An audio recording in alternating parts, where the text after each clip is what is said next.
Good morning. This is today, Monday, September 18th, and that is the White House, where last night an historic announcement was made. Egypt and Israel have agreed on the terms for peace.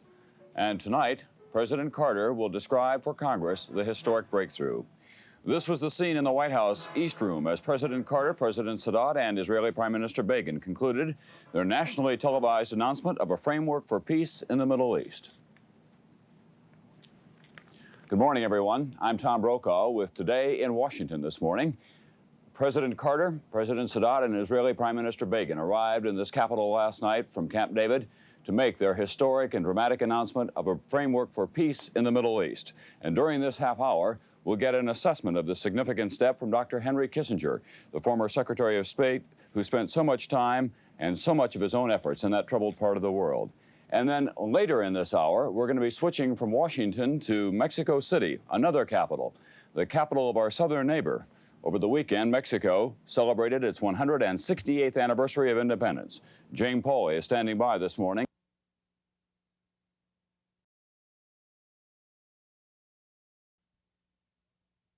And Prime Minister Begin will have some persuading to do among their own people, and whether Jordan and perhaps other Arab nations can be induced to agree is still a major question. But few deny last night's announcement represents an incredible achievement. Here's Judy Woodruff. It was President Carter who had decided to call the Egyptian and the Israeli leaders together for the summit meeting, and it was Mr. Carter who explained the results of 13 days of work. The first document they were signing, he said, was a framework for peace in the Middle East, a set of principles and specifics governing a future comprehensive settlement between Israel and all her Arab neighbors.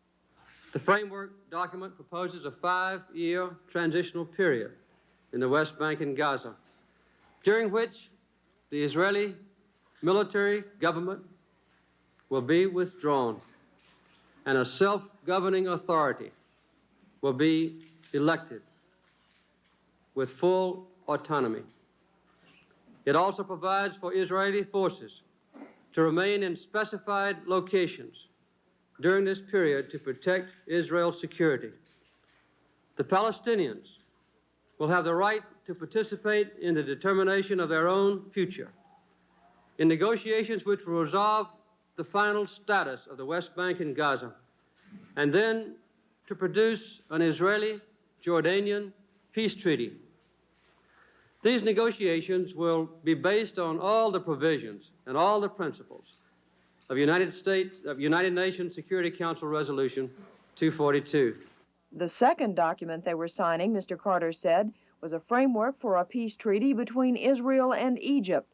It encompasses almost all the issues between the two countries and resolves those issues, he said proudly.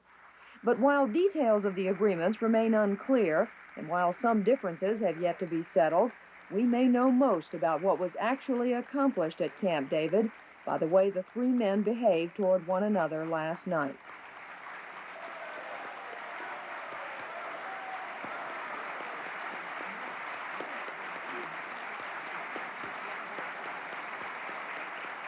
Judy Woodruff, NBC News, the White House. A major question of the future of the Israeli settlements is being put to the Israeli people. In an interview from Washington with Israeli radio, Prime Minister Begin said he would accept any decision made by the Knesset. For reaction from Israel, here is John Cochran in Tel Aviv. Peace with Egypt in 3 months. That was the headline in an afternoon newspaper in Tel Aviv. The announcement in Washington had come too late for most of the morning papers. Some papers put out special editions, but Israelis had already learned of the Camp David agreement from radio and television bulletins. The news was a shock, but a welcome one for most Israelis. They had expected the talks to end in failure, or at best in a cosmetic agreement aimed at saving face for President Carter. Virtually no one expected such a far-reaching agreement. Opposition political leaders gave qualified approval, but said they would have to study the details. The only criticism came from right-wing politicians, including some in Begin's own party, who said he gave up too much. Israeli settlers in the Sinai were disappointed that their land will return to Egyptian control. They said they would rather leave than live on Egyptian land. No, I won't be living here if it's Egyptian.